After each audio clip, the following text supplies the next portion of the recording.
После видео с семеркой мне люди написали, что я идиот, что я в гольф играл камнями. Поэтому я реабилитировался. Вернее, Кузя подарил мне вот набор для гольфа. Я теперь не долбоеб, я теперь настоящей клюшкой для гольфа, с настоящим шариком. Сними, видишь шарик? Настоящей лункой. Играю в гольф, сейчас вы увидите.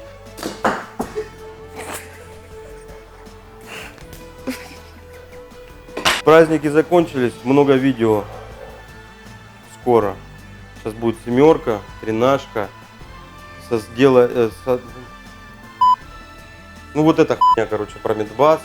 Собираем аудиосистемы, много будет разных. И даже розыгрыш промокодов. И у нас скоро новый сотрудник. И кто это? Ты знаешь, кто это? Даже Денчик, он сейчас меня снимает, даже он не знает, кто это. А Джека все меньше, все сейчас будут говорить, Джека все меньше. Слышишь, вот этим нытикам, которым видосиков мало. Вам что там вот это? Loud Sound уже не тот, мало видео. Ну нету видео, потому что я их не снимаю. Есть Джек Дэниелс, нету видео. Джек Дэниелс скоро закончится и будут видео.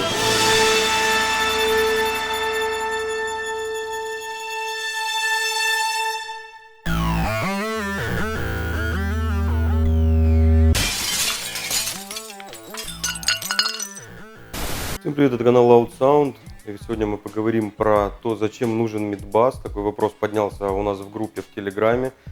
Ссылка под видео, если кто-то захочет, присоединяйтесь, задавайте там свои вопросы, делитесь опытом. Чтобы ответить на вопрос, зачем нужен Мидбас, мы сначала рассмотрим, зачем нужны все остальные динамики, как они могут заменить друг друга и могут ли заменить, и как работает каждый из них. Сначала нарисуем линию диапазона частот, что мы делали в принципе в предыдущих видео, и разделим его условно на низкую частоту, мидбас, среднюю частоту и высокую частоту.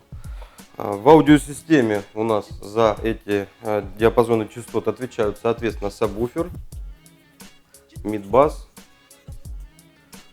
средний частотник и твиттер. И воспроизводимые частоты, как правило, где-то больше, где-то меньше. Я возьму такие общепринятые примерные диапазоны. Сабвуфер у нас играет частоты от 20 до 80 Гц. Мидбас играет частоты от 60 до примерно 500 Гц. Среднечастотник играет от 200 до, ну скажем, 8000. И твиттер у нас играет от, скажем, 3000 до 20 тысяч. Это очень приблизительное распределение частот для того, чтобы вы понимали, какой динамик отвечает за какую частоту. Покажу на примере, не покажу, вернее, а включу послушать. Если общий звуковой тракт, то есть весь диапазон частот звучит у нас вот так,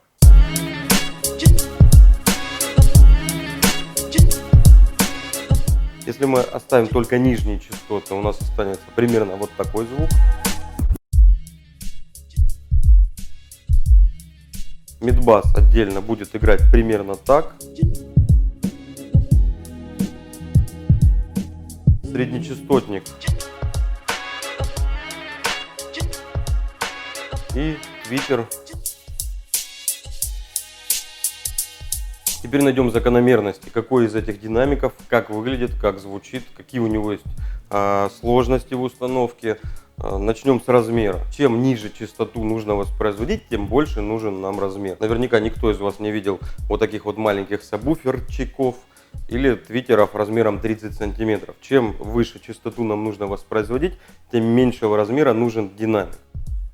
Объем акустического оформления также для динамиков. Чем динамик должен воспроизводить частоту ниже, тем больше должен быть объем. Соответственно, для сабвуфера это должен быть акустический короб, скажем, порядка 30 литров. Для мидбаса у нас, как правило, нужно 5-10 литров. Для среднечастотника от 1,5 до, скажем, 5. И для твиттера у нас, в принципе, объем не нужен. А теперь самое интересное. Может ли играть твиттер частоты от 20 до 80 Гц? И обратный вопрос. Может ли сабвуфер воспроизводить частоту, например, 16 кГц? Ответ вас, наверное, удивит. Может. и с легкостью, и он будет это делать. Весь вопрос всегда в громкости. Вот здесь мы подходим к основной идее Loud Sound, которую я всегда пытался людям донести. Многие пытаются разделить увлекающихся автозвуком людей на SQ-шников и SPL-щиков. Так вот, так называемые SQ-шники, те, кто борется за качество звучания, они думают, что их аудиосистемы звучат качественно. На самом деле не хочу их сильно расстраивать, но это в корне не так. Они звучат качественно, но при определенных условиях. При условиях, что громкость избыточная не нужна. Вернее, даже не избыточная, а я скажу так, правильная. То есть некоторые скьюшники сидят и слушают живой концерт Металлики в автомобиле и думают, что они слушают его правильно. Это в принципе не может быть так, потому что на концерте Металлики совершенно другая громкость.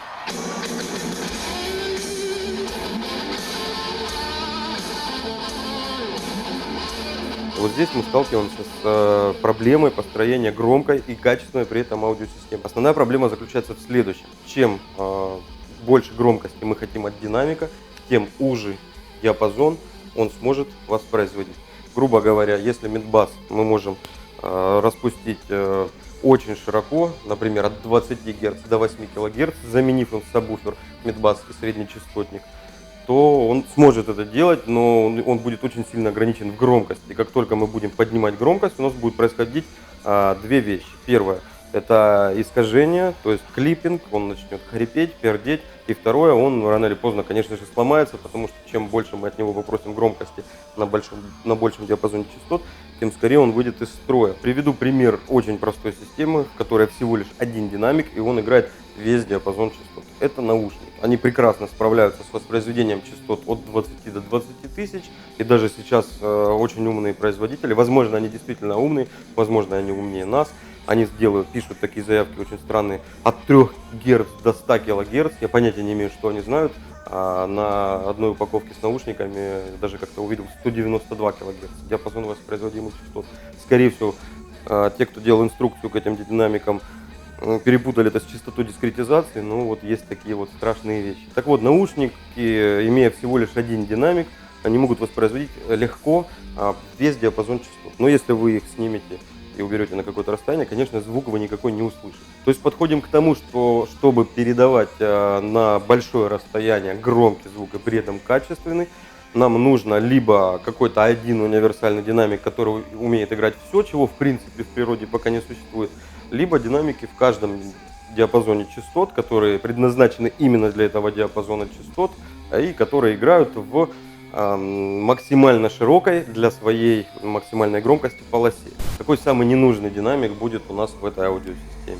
В принципе, как и в любой аудиосистеме, мидбас, это простят меня сейчас SQ-шники, пожалуйста, дослушайте, но действительно любая аудиосистема, она может обойтись без мида, потому что без сабвуфера у нас не будет нижних частот, мы не сможем их никак воспроизвести, никакой мидбас достаточной глубины баса нам не даст, это в принципе невозможно. Не слушайте людей, которые говорят, у меня такой мид, что саб не нужен. Саб нужен всегда, и мидбасы не могут с этим справиться. Объясню сейчас чуть позже почему. Среднечастотник же спокойно может забираться и до 100, и ниже герц, и воспроизводить те же 60, в принципе, в размере 16 сантиметров, что в принципе делают SQ-шники. Вверх среднечастотник также может перекрывать твиттер, поэтому вот этот динамик, наверное, самый важный в аудиосистеме. Он воспроизводит, на мой взгляд, самое большое количество частот, или может воспроизводить.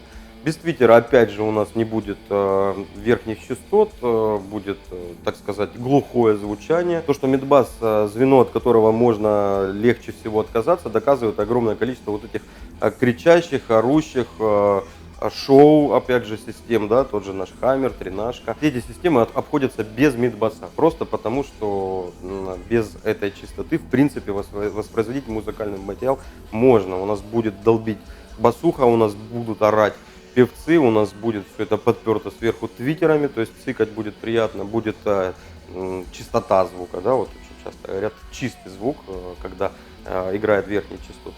Без мидбаса обойтись можно. Конечно, это неправильный в корне звук, и в правильной аудиосистеме мидбас обязательно. Но если мы уберем из громкой аудиосистемы любой из компонентов, кроме мида, если мы уберем сабвуфер, это уже не громкая аудиосистема, это будет хрень. Если мы уберем среднюю частоту, у нас будет что-то гудеть снизу и что-то цикать сверху. Ну и без пищалки у нас тоже не будет вот этой самой чистоты, так называемой. Вместе с тем, что мидбас это вещь, от которой в принципе легко отказываются люди, это и вещь, которая дает самый качественный звук аудиосистеме. Она выравнивает АЧХ. И вот здесь многие люди сталкиваются с огромной проблемой. Если вы захотели сделать мидбас в автомобиле, это будет самое сложное звено. Просто потому, что, как мы написали ранее, каждому динамику нужен объем. И чем ниже частота, тем больше объема. Если у нас с твитерами все понятно, мы ставим его где угодно, хоть кладем на парприз. Со среднечастотником примерно та же ситуация, он может играть куда угодно. Звук при этом будет громкий, конечно, ему желательно объема, и будет круче, если он будет играть в объеме. С сабвуфером тоже у нас все понятно, мы ставим короб в багажник, место у нас под это есть. То мидбасу вот с этими его 5-7 там литрами сложнее всего. Этот объем нужно искать в двери, сама дверь по себе это хреновый объем, и частота, которую будет воспроизводить мидбас, будет разрывать двери просто на части, если мы будем это делать громко. Соответственно, больше всего на этом диапазоне частот будет каких-то вредных резонансов, призвуков, дребезжаний и так далее. Кроме этого, мидбасу нужно больше всего, не будем считать сабвуфер, мощности. И в трехполосных системах мы сталкиваемся с одной простой вещью, чтобы у нас диапазон частот воспроизводился максимально ровно, нам нужно душить среднечастотник. Он не будет играть у вас на полную. Если вы поставите сейчас любой мидбас, любую середину и любой твитер, скажем, в модельном ряду Альфарда, да, там 20-ку, 16-ку и пищалку, в этой трехполоске у вас не будет середина играть на максимум. Либо она будет перекрикивать мидбас, а мидбаса громкости вы не добьете до нее, потому что, как я уже сказал, это сложно. Соответственно, для правильной настройки мидбаса нам нужно максимально урезать вот этот диапазон частот сверху, уходить вниз, чтобы он воспроизводил у нас вот это вот самый, как я называю, панч, а серединку двигать к нему вниз, опуская на 160, на 125 Гц и понижая при этом ее громкость. Вот при этом будет у нас самое максимально ровное звучание. Готовые цифры дам вам примерные. Конечно, это нужно потом еще доводить эквалайзером, это нужно будет играться и самим кроссовером. Если мы будем настраивать кроссовер, то сабвуфер у нас будет играть примерно до 63 Гц, от 63 начинаться мидбас. И вот где он будет рубиться, это самое сложное. Придется переступить через себя. Это может быть 150, может быть 200 Гц. И, соответственно, начинать середину отсюда же, откуда-то 150-200 Гц, и резать ее сверху на примерно 5-8. И начинать твитер, соответственно, тоже от 5-8, в зависимости от того, какая с него нужна громкость. То есть вы должны при настройке понять одно простое правило. Чем больше вы хотите попросить диапазон от динамика, тем тише придется его сделать. И наоборот, если вы хотите вытащить максимум громкости из динамика, он должен играть очень ограниченную частоту. То есть в идеале, представим себе такую утопическую аудиосистему, у нас должен каждый герцик играть динамик размером все меньше и играть свою частоту, обрезанную сверху и снизу. Тогда мы сможем с этого динамика вытащить его максимум по громкости. Отвечая на вопрос, нужен ли мидбас в аудиосистеме. Если это наушники, то вам хватит одного динамика. Если это по-настоящему действительно громкая и качественная аудиосистема, вам нужно на каждую полосу свои динамики. Если это что-то среднее, то есть обычный повседнев с громкостью выше среднего, вам хватит прекрасно двадцатки, которая будет играть роль и мида, и среднечастотника, и твиттера. Ну и, соответственно, подпереть все это снизу с сабвуфером. Можно ли сделать громкую систему на 16-сантиметровой середине и твиттере, и сабвуфере? Нет. Это будет хрень, по мне так. Это нужно будет середину ограничивать либо по громкости, опускать ее срез вниз, либо это будет орущая такая аудиосистема без мидбаса. Если у вас остались вопросы или вы хотите чем-то дополнить это видео, пишите в комментариях. Только прошу, делайте это культурно. И всем пока, живите громко.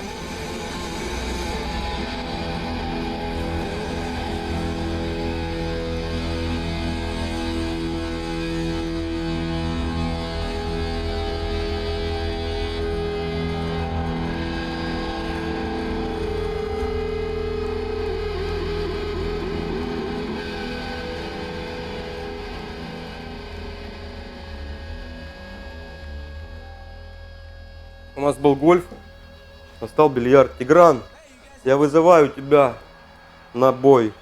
Ты знаешь, что Тигран бильярд катала? Смотри, сейчас смотри.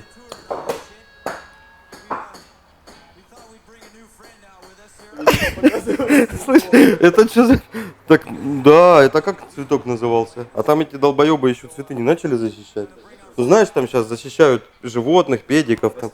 Ну да, мало ли, сейчас на нас в суд кто-нибудь подаст. Ты знаешь, что с Гугла типов уволили за то, что они, знаешь, что хотели создать за чат?